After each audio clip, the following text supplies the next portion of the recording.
बोलो श्री प्राणनाथ प्यारे की जय। वंदो सतगुरु चरण को, करुधनि प्रेम प्रणाम। अशुभ हरण मंगल करण धनि देव चंद्र जी नाम। श्री प्राणनाथ निज मूलपति, श्री महराज सुनाम। तेज कुंवर श्याम जुगल को, पल पल करो प्रणाम। धनी जी मारा पल पल करो प्रणाम। बोलो श्री प्राणनाथ प्यारे की जय।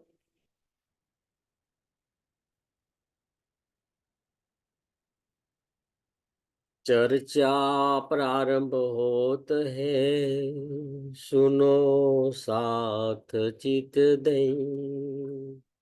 भजो राज श्यामा श्री प्राणनाथ, सखी जीवन हमारो ए।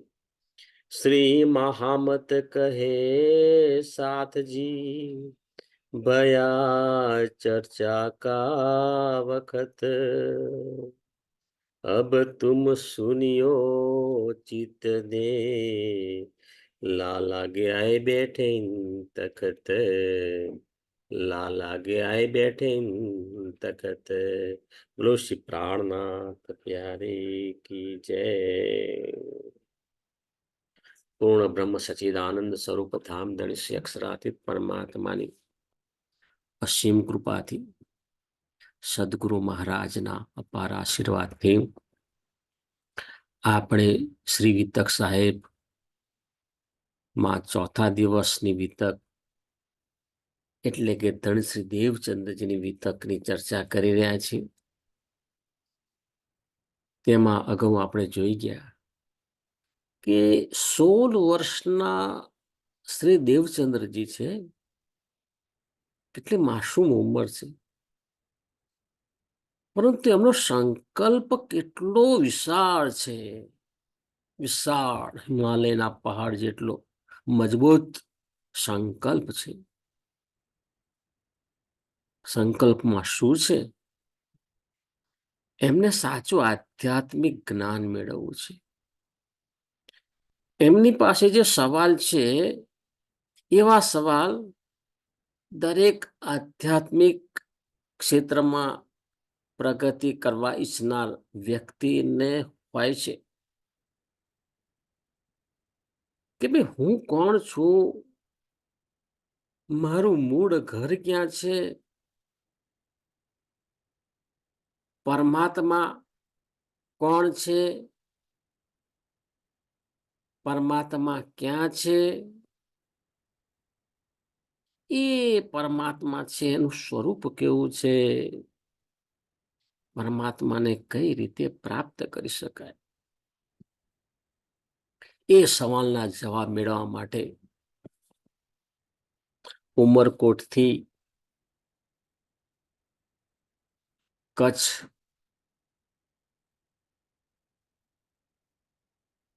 ના માર્ગે છે. માર્ગમાં સિપાઈ વેશમાં શ્રી રાજજીનું હુકમનું સ્વરૂપ, આવેશનું સ્વરૂપ એમને મદદ કરે છે, દુઃખ દર્દ દૂર કરે છે અને એમનું જ્યાં પહોંચવાનું લક્ષ્ય હતું ત્યાં સુધી પહોંચાડી દે છે. પછી એ આવેશનું સ્વરૂપ અદૃશ્ય થઈ જાય છે. સુંદરસાજી અહીં આગળ જુઓ, આ વાત સમજવાની છે કે બાહ્ય સ્વરૂપ અલગ અલગ છે બધે જ, પરંતુ અંદર જે આવેશનું સ્વરૂપ છે એમાં કોઈ ફેરફાર નથી. એ જે મૂળ સ્વરૂપ છે, એ મૂળ સ્વરૂપ ની શક્તિ, આવેશ સ્વરૂપ જેને કહીએ, એ જ વ્રજલીલાની અંદર આપણને જોવા મળે છે. અખંડ યોગ માયાની અંદર રાસલીલા થઈ એમાં પણ એ જ આવેશ શક્તિ છે. અને એ જ આવેશ શક્તિ શ્રી દેવચંદજી મહારાજ ની અંદર શ્યામા મહારાજની આત્મા છે. આત્માના ધામ દિલમાં એ જ આવેશ સ્વરૂપ છે. અને એ જ આવેશ સ્વરૂપ બહાર પ્રગટ થઈ અને સિપાઈ વેશ ધારણ કરી અને એમને મદદ કરે છે. અને પોતાનું કામ પૂર્ણ થતાં જ એ દેવચંદજી મહારાજની અંદર શ્યામા મહારાજની સુરતાના ધામદિલમાં બિરાજમાન થઈ જાય છે. કહેવાનો મતલબ એ છે સુંદર સાહેબજી, આપણે બાહ્ય સ્વરૂપને પકડીને બેસવાનું નથી. એની અંદર જે પરમધામ નું મૂળ સ્વરૂપની જે શક્તિ છે, રાજ્ય મહારાજ છે, એ રાજ્ય મહારાજ રાજશ્યામાજી, એ શક્તિને પકડવાની છે, એ સ્વરૂપને પકડવાનું છે. એ અહીંયા આગળ સમજવાનું છે. હવે અહીંયા આગળ આવે છે કે દેવચંદ્રજી લગ્નની જાન જ્યાં બેઠી હતી ત્યાં જાય છે. અગાઉ જોઈ ગયા આપણે એ પ્રમાણે અહીંયા આગળ જુઓ, જેવા અંદર પ્રવેશ કરે છે એક પહેરેદાર એમને અટકાવે છે કે ભાઈ પૂછે છે તમે કોણ છો, ક્યાં જઈ રહ્યા છો? દેવચંદ્રજી કહે છે હું દેવચંદ્ર છું, ઉમરકોટથી તમારી પાછળ પાછળ આવ્યો છું અને મારે તમારી સાથે કચ્છ જવાનું છે. એટલે પહેરેદાર છે એ એમના મંત્રીની મુલાકાત કરાવે છે. જો એમના મંત્રી છે આ દેવચંદ્રજી બતાવ્યા છે.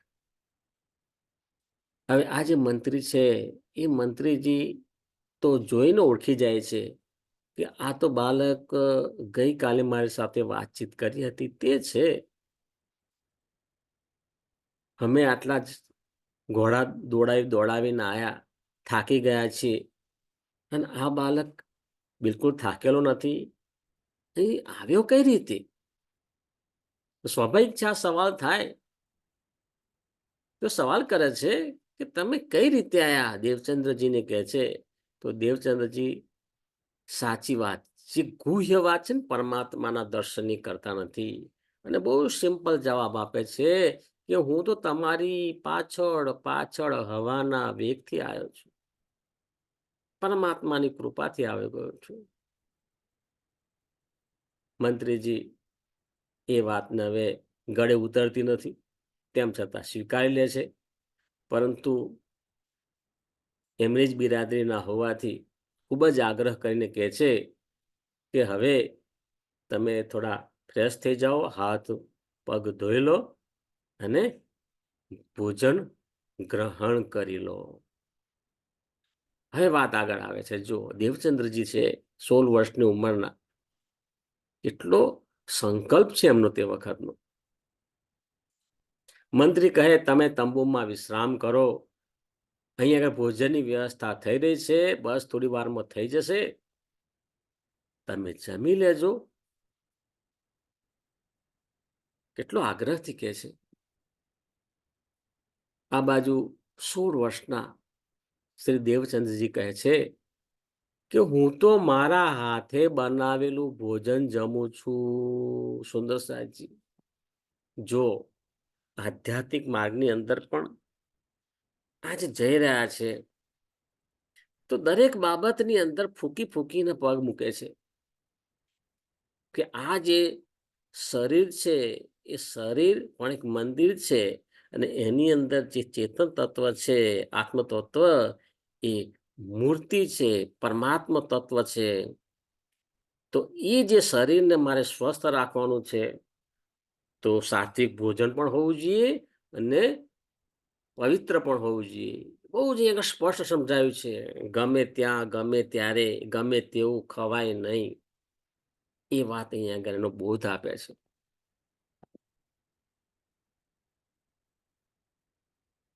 અને પાછો દેવચંદ્રજી કહે છે હું ઘરેથી સામગ્રી લાવ્યો છું, તેમાંથી હું બનાવી લઈશ. ત્યારે મંત્રી કહે કે ભાઈ તમે તો મારી જ્ઞાતિના છો, તેથી અમારા ભંડારમાંથી તમે સીધું સામગ્રી લો, એક દી તો કૃપા કરો, સીધું સામગ્રી તો અમારું વાપરો.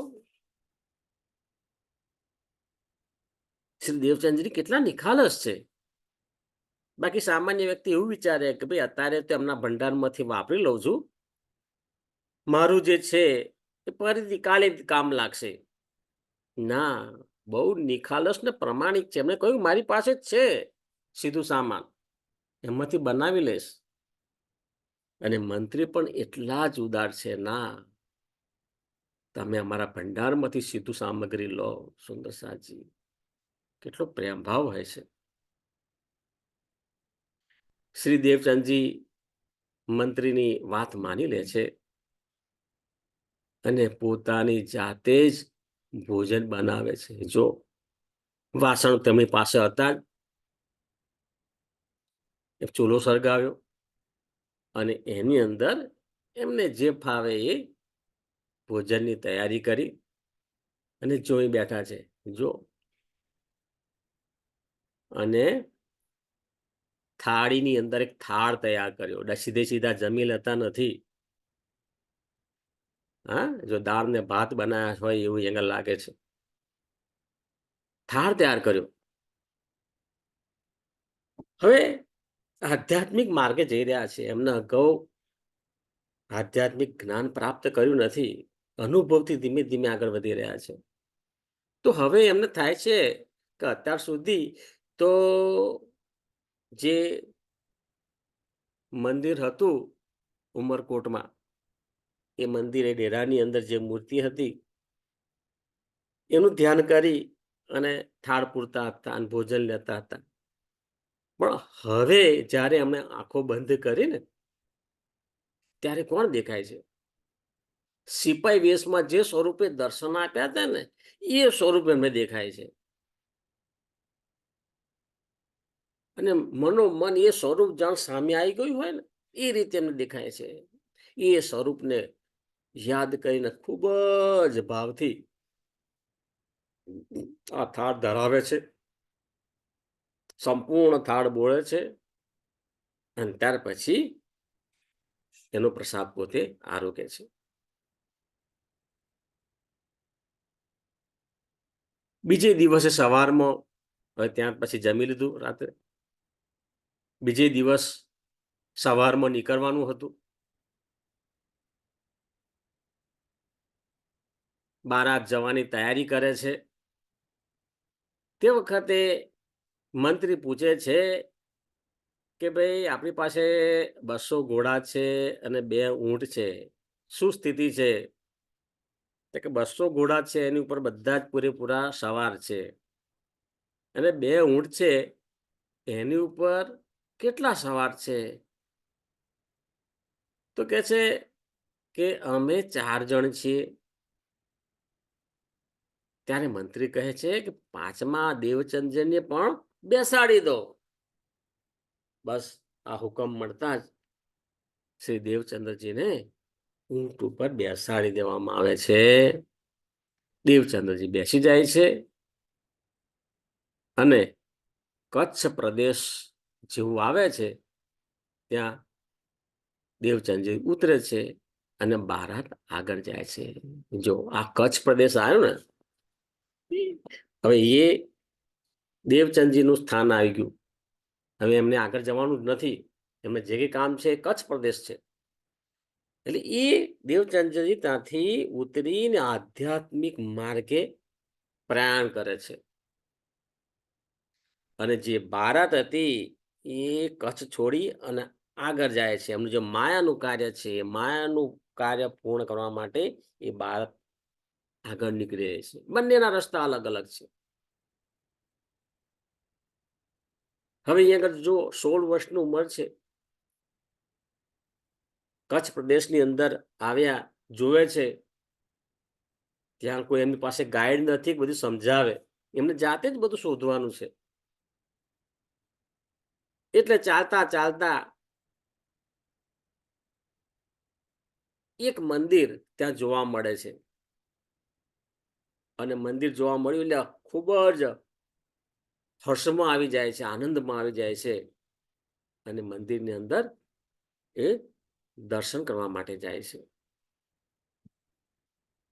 મંદિરમાં જોયું પૂજારીજી છે અને બધાને ચાંદલો પણ કરે છે અને પ્રસાદ પણ આપે છે, ચરણામૃત આપે છે. તો સ્વાભાવિક છે દેવચંદ્રજી ને અગાઉ જ્યારે ઉમરકોટમાં હતા ત્યારે 4 વર્ષ સુધી એમણે જે મૂર્તિની પરિક્રમા કરી હતી. તો એમને એક સવાલ થયો, ત્યાં તો મને જ્ઞાન મળતું નહોતું, હું જ્ઞાન લેવા માટે આવ્યો છું. તો પૂજારીજીને પૂછે છે કે ભાઈ અહીં જ્ઞાનની ચર્ચા થાય છે ખરી? ત્યારે પૂજારી કહે કે ભાઈ જ્ઞાનની શું જરૂર છે? સાક્ષાત ભગવાનની મૂર્તિ બિરાજમાન છે.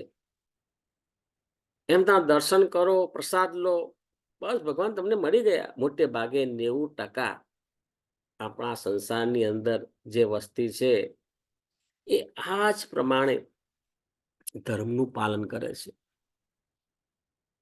ગમે તે જે તે મંદિરમાં જાઓ, એમના દર્શન કર્યા, પ્રસાદ લીધો અને પોતાને ઘેર આવી ગયા. દેવચંદ્રજી એનાથી વિશેષ આગળ જવા માંગે છે, સૂક્ષ્મ તરફ જ્ઞાનની પ્રાપ્તિ કરવી છે કે હકીકતની અંદર મારે પરમાત્માનો અનુભવ કરવો છે.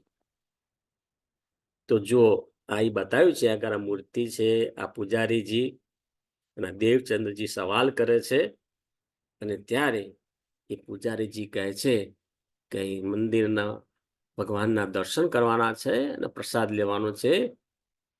અહીંયા જ્ઞાનની ચર્ચા થતી નથી, એટલે એમને સંતોષ થતો નથી. તો એક પછી એક મંદિર પછી ત્યાં સંન્યાસીને મળે છે, વૈરાગી સાધુને મળે છે, મસ્જિદમાં પણ જાય છે કે ભાઈ ત્યાંથી મને કંઈ જ્ઞાન મળે. કોઈ જગ્યા બાકી નથી રાખી. જ્યાં જ્યાં એમને લાગ્યું ત્યાં ત્યાં બધે જ ગયા છે. કચ્છની અંદર છેલ્લે વેશધારી બ્રાહ્મણો પાસે પણ જાય છે અને જો જ્યાં જાય ને ત્યાં મોટી મોટી વાતો કરી અને એમને આકર્ષિત કરે. સંન્યાસીને મળ્યા તો કહે છે, હા તમને પરમાત્મા અમે અપાઈશું, તમારે દીક્ષા લેવી પડે, ગુરુ ધારણ કરવા પડે, મંત્ર લેવો પડે, અમે કહીએ એ જ પ્રમાણે યોગ સાધના કરવી પડે. હવે દેવચંદજી તો તે વખતે વાણી ઉતરી નથી, સંપૂર્ણ કોરી સ્લેટ જેવા, એટલે અમને તો જે પ્રમાણે કહે ને એ પ્રમાણે કરતા. અને આ જે સંન્યાસી છે એ અષ્ટાંગ યોગની માહિતી આપે છે, યોગ સાધનની માહિતી આપે છે અને એની સાથે સાથે સંપૂર્ણ કામ કરાયા છે. એમના જે મઠ મંદિર હોય, એમના કચરા પોતું કરવાનું હોય, જો આ રસોઈ બનાવડાવી છે, વાસણ ઘસવાના હોય, એમની પોતાની સેવા કરાવવાની હોય, આ બધું એમણે કર્યું છે. શા માટે? શા માટે? એ જ્ઞાન પ્રાપ્તિ માટે. કોના માટે? જ્ઞાન પ્રાપ્તિ આ વિશ્વને અખંડ કરવા માટે, સંપૂર્ણ વિશ્વ માટે પોતે કેટલી સાધના કરી રહ્યા છે. તો આ જે બાબત છે એને આપણે ઊંડાણમાં જોઈએ.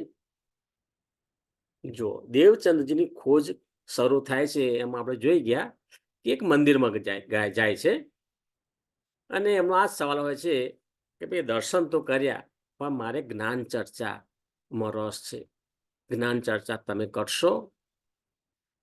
હે પૂજારી કહે એ તો સાક્ષાત ભગવાનની મૂર્તિ બિરાજમાન છે ભાઈ, એમના દર્શન કરો, પ્રસાદ લો અને ભગવાન મળી ગયા તમને. હવે આ તો દેવચંદ્રજી હતા, એમને આ જવાબથી સંતોષ થયો નહીં. એમને ખરેખર પરમાત્માનો અનુભવ કરવો છે, પરમાત્માના દીદાર કરવા છે. ત્યાંથી બહાર નીકળી અને સંન્યાસીનો મઠ જોયો એમણે. એટલે એમને થયું કે ના, મારી ઈચ્છા એ પૂર્ણ થશે. એમના જે દત્તાત્રેયના જે અનુયાયીઓનો સમૂહ હતો એમાં જાય છે, એમાં પણ ચર્ચા થતી હતી. તો એમાં શું થતું, દત્તાત્રેય એ જે 24 ગુરુ ધારણ કર્યા હતા ને, 24 ગુરુની વાર્તા આવે અને દરેક જે ગુરુ જે ધારણ કર્યા એ દરેકનું મહત્વ સમજાવતા. તેમજ એમણે જોયું કે આ જે સંન્યાસીઓ છે ને, પોતાની વેશભૂષામાં વધુ ધ્યાન આપતા, પોતાની વૈરાગ્યની વાતો કરતા અને ચમત્કારની વાતો કરતા, અને એનું ખૂબ જ અભિમાન એમને જોવા મળ્યું વાતો ઉપરથી. આ તો દેવચંદ્રજી છે. બધાને ખૂબ જ નમ્રતાથી પ્રણામ કરે છે. એમને તો પરમ તત્વની શોધ કરવાની હતી. એટલે સંન્યાસ મત વાળા જે પ્રમાણે કહે ને એ પ્રમાણે કરે. એટલે કયું દીક્ષા લે લો, એટલે દીક્ષા લે છે. જોયું ને, દીક્ષા લે છે. ને તેમણે કહ્યું પ્રમાણે તપ કર્યું, તપશ્ચર્યા કરી, ધ્યાન કર્યું, સાધના કરી. કેટલાક મહિના સુધી તેમની સાથે રહે છે. આમ 8 મહિના, 18 માસ તો પૂરા થઈ ગયા. પણ છેલ્લે એ અનુભવ કરે કે મને અંદરથી કંઈ ફીલ થાય છે ખરું. જોવે છે એમના અંદર કે શાંતિ મળતી નથી, હૃદયમાં સંતોષ નથી. જો જ્ઞાન પ્રાપ્ત થાય તો એક જાતનું પોષણ કહેવાય. તો આપણું જે ચેતન આત્મા છે એને સંતોષ થવો જોઈએ. જો અહીંયા વિશેષમાં સમજાયું છે આજ બાબતને, કે શ્રી દેવચંદ્રજી ત્યાં સેવા કરી, નામ સ્મરણ કર્યું, અષ્ટાંગ યોગ સાધના કરી. બહુ જ કઠિન હોય છે આ અષ્ટાંગ યોગ સાધના. સુંદર સાજી દેહ દમન કર્યું. વિચાર કરો કેટલું કષ્ટ આપ્યું. દેહ દમનની અંદર કેવું હોય છે કે એક વાંસ 5 ફૂટ ઊંચો આડો બાંધવામાં આવે અને એમાં જે તે વ્યક્તિ એને એક બાજુ પગ બાંધે, બીજી બાજુ હાથ બાંધે, બરડો નીચે ખુલ્લો હોય અને નીચે અગ્નિનો શેક આપે. સુંદર સાજી અગ્નિનો શેક આપે.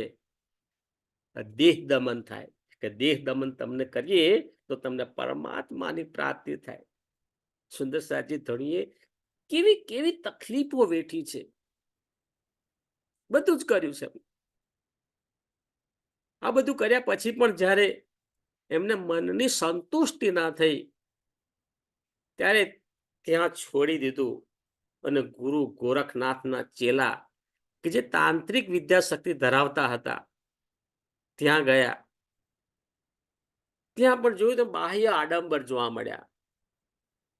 કાન ફાડી નાખવા, માળાઓ ધારણ કરવી વગેરે કરતા. એમના આશ્રમમાં જાય છે તો કે છે એ જે કનફટે યોગી, જેને નાથ પંથ કહેવામાં આવે છે, એમની પાસે ગયા. એમાં વધારે વિગતથી જોઈએ. તે ગુરુ ગોરખનાથના અનુયાયી છે.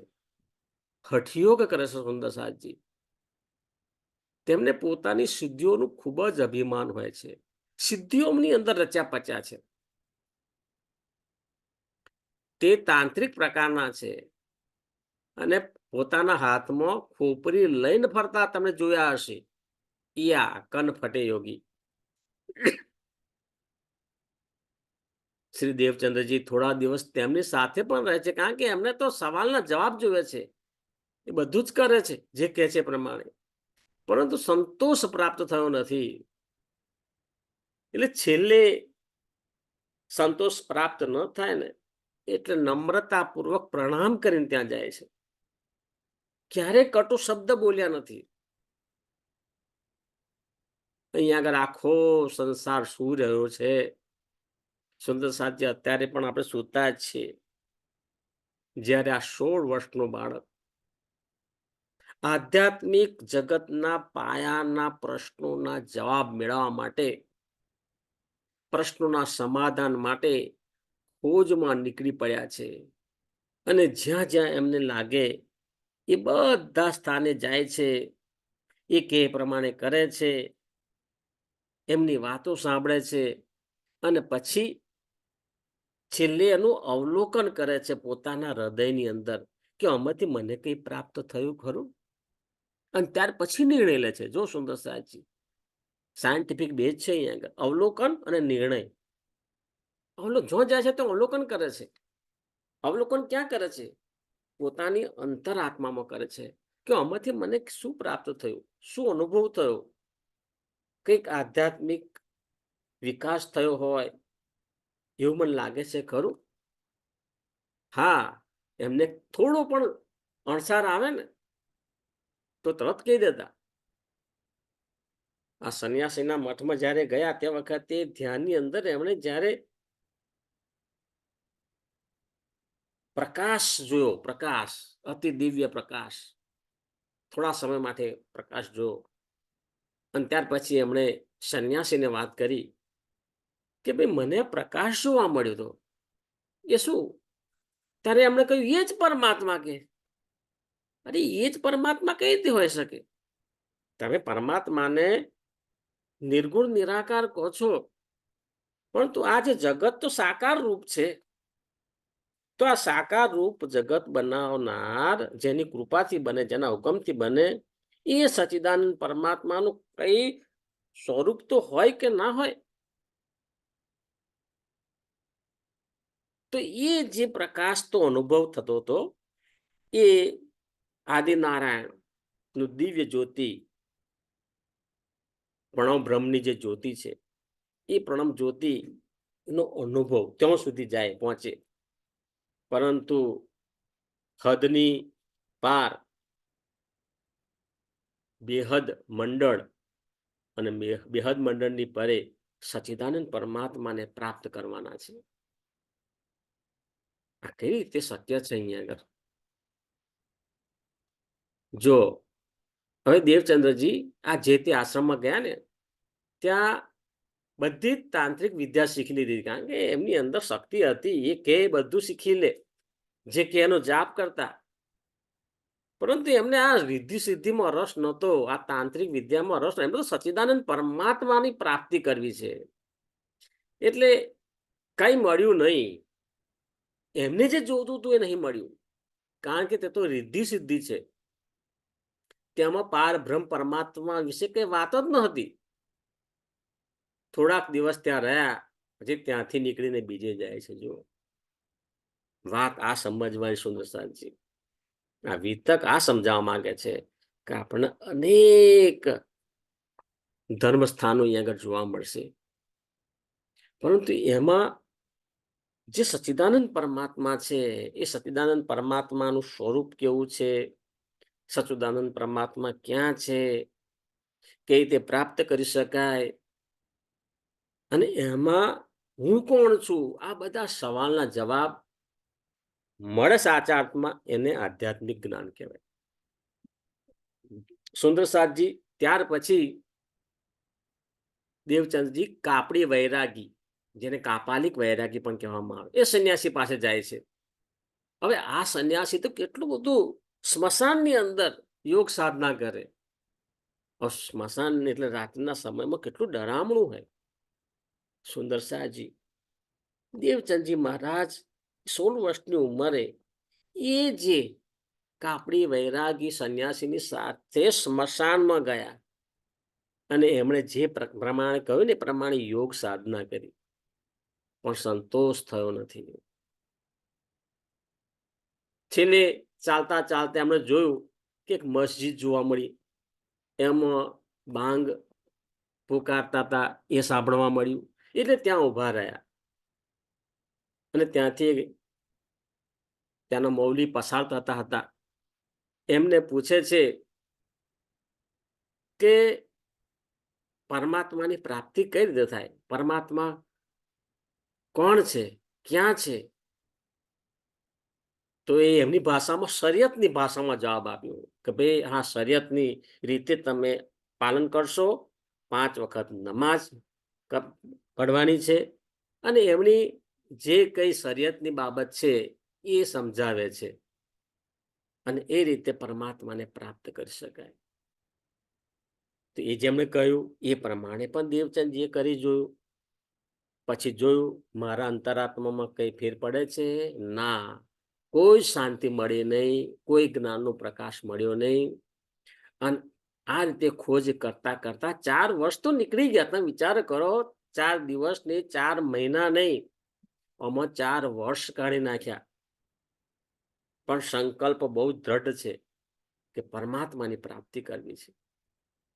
ત્યાર પછી મોટા મોટા વેશધારી બ્રાહ્મણ એમની પાસે ગયા, કથાવાચકોની પાસે ગયા, કર્મકાંડીઓના શરણમાં ગયા.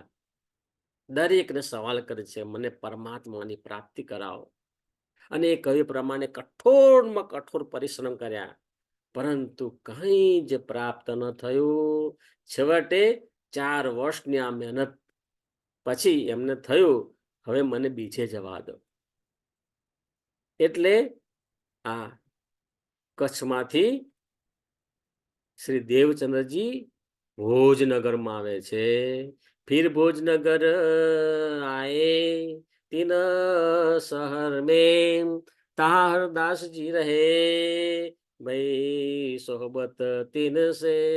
અહીંયા આગળ ચાલતા ચાલતા આયા અને ભોજનગરની અંદર એટલે આરતીનો સમય હતો અને એ જે રણકાર વાગ્યો, નગારાનો ઘંટડીનો જે અવાજ આવ્યો અને એ અવાજની દિશામાં ચાલતા ચાલતા કોઈને પૂછ્યું કે ભાઈ અહીં કોણ છે, આ સોનું મંદિર છે? એટલે પેલા ભાઈ કહ્યું તમે કોઈ નવા લાગો છો, બાકી આ તો બહુ પ્રખ્યાત મંદિર છે. અહીંયા આગળ હરિદાસજી મહારાજ રહે છે, રાધા વલ્લભી સંપ્રદાયના છે અને ખૂબ જ ભાવથી સખી ભાવે સેવા કરે છે. वे थे राधा वल्लभी सेवत कारज आत्म, सेवा बंके बिहारी की કરે સખી ભાવ ધરમ. હવે અહીંયા ગરાઈને એમણે બહાર પણ સાંભળ્યું, અંદર જઈને જોયું તો પણ ભક્તોનો બહુ મોટો વિશાળ સમુદાય હતો અને એમાં આ હરિદાસજી ખૂબ જ પ્રેમથી જ્ઞાન ચર્ચા પણ કરી રહ્યા હતા. અને એમની જ્ઞાન ચર્ચાની અંદર એમણે સાંભળ્યું કે આ બાકે બિહારી ને સખી ભાવથી ભજે છે અને ખૂબ જ ભાવથી જે તે ઋતુ છે ઋતુ પ્રમાણે એ સેવા કરે છે. અને એમનો જે સાચો ભાવ જોયો ને સુંદરસાજી, એ સાચા ભાવથી જ ત્યાં આગળ નમી પડ્યા કે ના, મને મારો સવાલના જવાબ અહીંયા આગળ જરૂરથી મળશે. તો એટલા માટે એ રાધા વલ્લભી સંપ્રદાયના જે હરિદાસજી છે ભોજનગરમાં તેમના મંદિરની અંદર પ્રવેશ કરે છે અને આ જે મંદિર હતું ને એની અંદર બાલ મુકુંદ અને બાકે બિહારી એ બંનેની મૂર્તિ હતી. હવે જો એની આપણે પરિચય આપીએ તો આપણે અગાઉ જોઈ ગયા કે સત સ્વરૂપ બ્રહ્મ, કેવલ બ્રહ્મ ને સબલિક બ્રહ્મ. ને સબલિક બ્રહ્મ ને કારણ અને મહાકારણ પૈકી મહાકારણમાં રાસલીલા અખંડ થઈ અને એ જે કૃષ્ણજી છે એમને આપણે કહીએ છીએ બાકે બિહારી. અને કારણની અંદર વ્રજ લીલા અખંડ થઈ અને તેમાં જે કૃષ્ણજીનું બાળ સ્વરૂપ છે જે અખંડ થયું એને કહે છે બાલ મુકુંદ. તો આ બાલ મુકુંદ ને બાકે બિહારી આ બંનેની મૂર્તિ આ હરિદાસજીના મંદિરમાં હતી અને એની એ સખી ભાવે સેવા પૂજા કરતા હતા. બોલો શ્રી પ્રાણનાથ પ્યારે કી જય, સદગુરુ મહારાજ કી જય, કૃષ્ણ કનૈયા લાલ કી જય. પ્રણામ સુંદરસાજી, સુંદરસાજીના ચરણોમાં મારા કોટાન કોટી પ્રણામ.